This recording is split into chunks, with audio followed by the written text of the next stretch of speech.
Welcome to Two Guys Whining About Retirement, the only place where you're going to find a review on a bottle of wine and get some great financial advice at the same time. I'm Troy Frazier, financial advisor and host, and with me tonight is my co-host, Bryan Rose. I'm going to call him a wine aficionado and do-it-yourself investor. I would call it do-it-yourself wino and do-it-yourself investor, Troy, but thanks for the intro. Glad to be here. Happy to have you, Bryan. I'm glad you could join me. I think we're going to have a little fun with this series that we came up with doing. Now, just a little teaser of what we're going to talk about tonight from a financial perspective is what's called we call them required minimum distributions, known as RMDs is what we call them. You'll hear advisors and things refer to them that way. And what happens if you have any kind of deferred retirement plan, IRA, 401k, this is an IRS rule that you do not want to miss because it can be extremely costly in your retirement if you don't do this right. And a lot of people make mistakes around this. So we want to make sure that you guys do it right and we get you educated tonight. But before we go with that, there's something else that costs some of us a lot of money in retirement, and that's called wine. And I know you brought a bottle of wine with us tonight. Now, we've already uncorked this and we've poured it just for the sake of time. But Bryan, I'll grab the bottle here, but can you tell us a little bit about, now you haven't tried this wine yet yourself, have you? This is a first timer for me. Okay. It's a white wine, it's a Chardonnay. I'm a red guy myself, red wine guy myself, but it's a 2017 Amici Chardonnay. The good folks down at Total Wine helped me pick this out.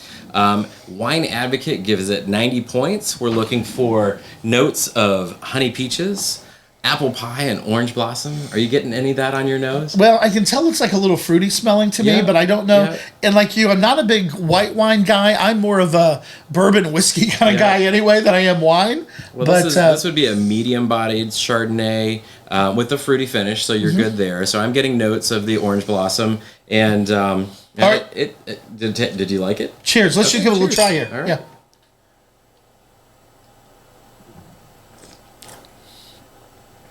Now, I've seen on the shows you're supposed to swish it around and spit it out, but I can't seem to. I call that alcohol abuse. No, the show will get more interesting the more we consume it. Is that what it is? Absolutely. All right. So, just to be fair, though, to the wine, I should probably have a few more sips throughout the night as we go through this, and then we'll come back and we'll rate it at the end of the show. How's that? Perfect. That sounds great. Let's do it. So we're going to talk about required minimum distributions, and I know I've been working with you a little bit over the last year. You've got some 401ks and IRAs. Yep. Now, what happens is while we're working, we're able to defer money into these IRAs and 401ks and not pay taxes on them. So we're deferring that money, those taxes, to down the road. And then at some point, we got to start taking that money. And the IRS has set up some parameters around that. And if we don't start taking them by a certain time, we can be penalized. So here's what happens. And this was just changed. It used to be 70 and a half. You had to start these required minimum distributions. And back at the Secure Act in November of 2019, they changed this to 72. So here's what happens. So if you were born before July 1st, 1949, you still 70 and a half is your required minimum distribution date, okay, to start those and every year after. If you were born July 1st and after, which you and I would fall into that, absolutely. Our required minimum distribution is now 72. All right. 72. So it's funny. People can never figure out their 70 and a half birthday. And they have grown men like counting like on their shoes and their feet. It's hilarious in the office to see that, right? I must admit. Yeah. No. We're pretty down to earth here. We don't do that. But it's funny. So hopefully we can all figure out our 72nd birthday, or we might have bigger issues, right? But yeah, so you've got to start taking it out. And look, here's the big thing. If you don't take this money out, start taking it out then. So you say, hey, I don't need it. I don't want it.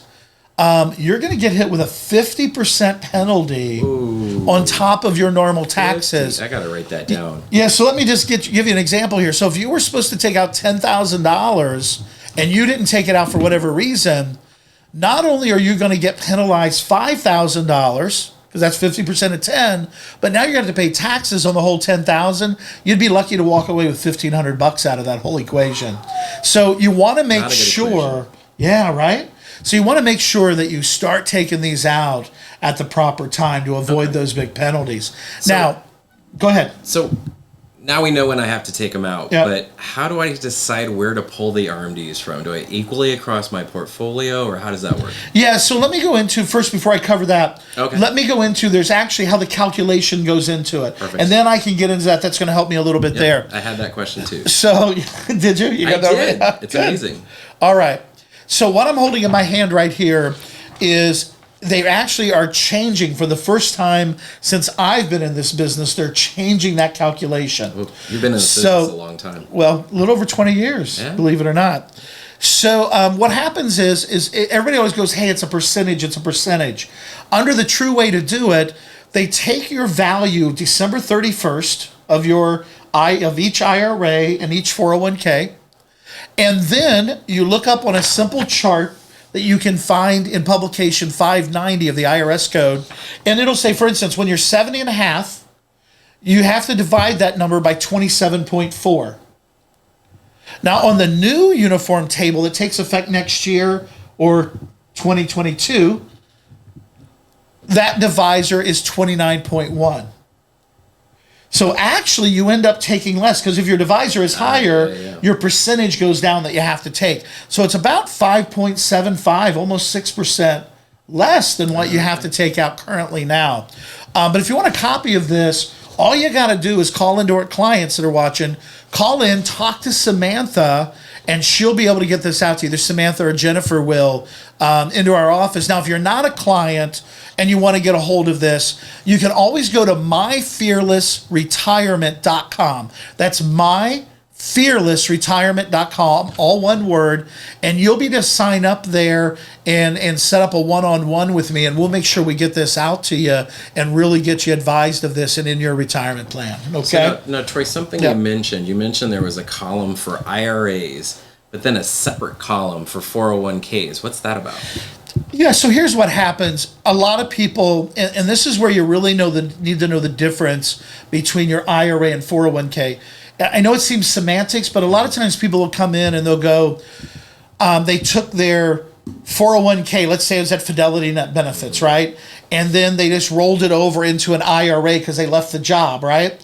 Well, because it came from that company, in their mind and in bucketing, they still believe it's the 401k from that job, when technically it's in an IRA. It's not still in that company plan.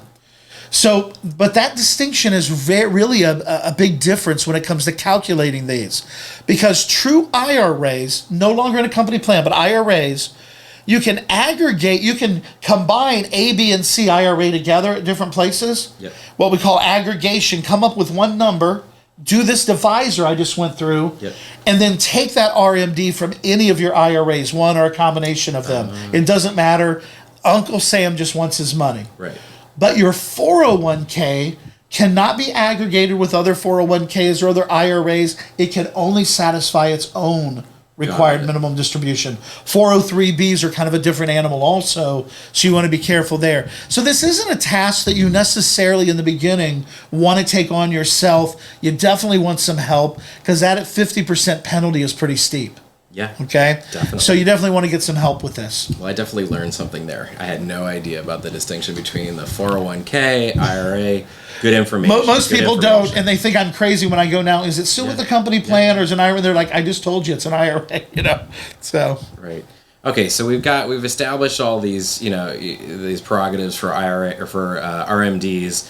When I pull it out, where can I put my money to get a good return? And not to have to take my RMD.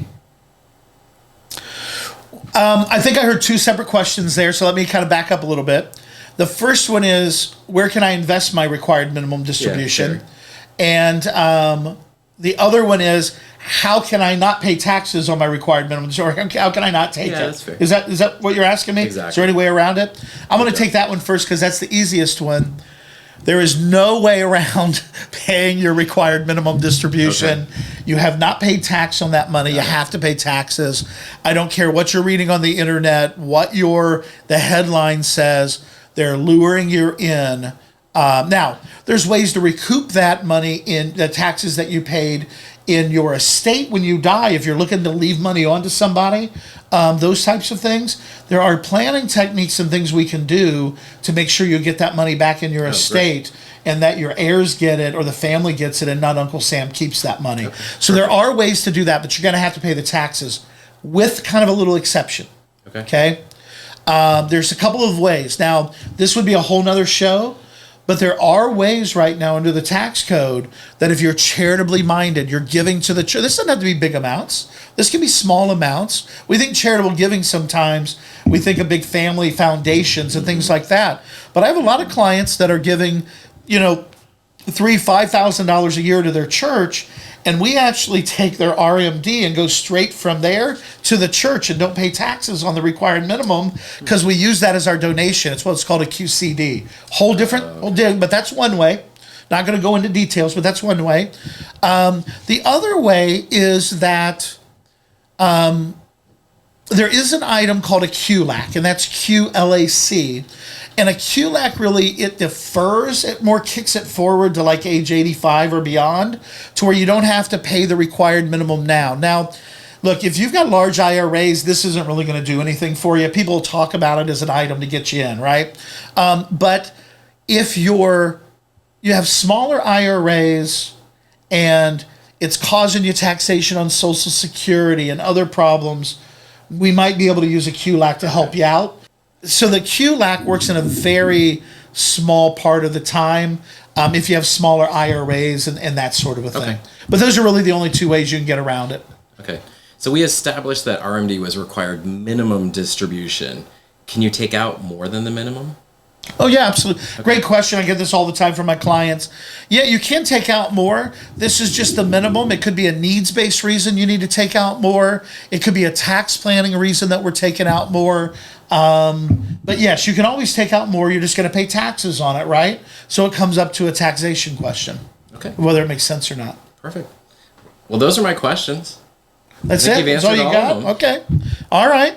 Well, I don't think I have. I'm trying to think if there's anything else. I think we've pretty much covered it. Like I said, if you want to get a copy of this, then this is going to be the old required minimum distribution opposed to the new one for next year. You're just going to call in if you're a client, talk to Samantha or Jennifer. They're going to get that out to you. If you're not a client yet, you're going to want to go to myfearlessretirement.com, and you're going to be able to get all the information there, set up a one-on-one with me, and I'll be able to help you out with all of this. This is part of our Fearless Retirement Roadmap under our investment and tax planning. All right, let's come back to the wine here. Well, Brian, I've been taking a little sip so we're going along. This has really turned into quite the lovely Chardonnay, and I'm not a Chardonnay guy. It's really opened up, and it's really silky smooth in the mouth. It's really good, nice fruity finish, getting a lot of peaches and honey. So I'm a convert. How much was this bottle? I'm just curious. It was under 30, so about $28. So all right. It's a little bit more than I'd usually reach. So I'm not going to have like this just on my table for everybody, but for a nice little. Yep. Yeah, I kind of, I liked it too. It's like I said, I'm not a white wine kind of drink. Yeah, thank you. I appreciate that. Yeah, somebody's got to drink this bottle. That's right. Like I said, I'm not a white wine guy, but I think it's pretty good. So our rating system that we're doing here is corks, 5 being the greatest and 1 being the lowest. Yep. So how would you, what's your cork rating? It was a nice surprise. I'd like to see, I don't know that I'd like drink it on a hot day, like it gets real hot here in Texas. Right. But it was surprising at the end. It opened up, was quite nice. So I'd give it a 4 cork out of 5. 4 out of 5. There you go.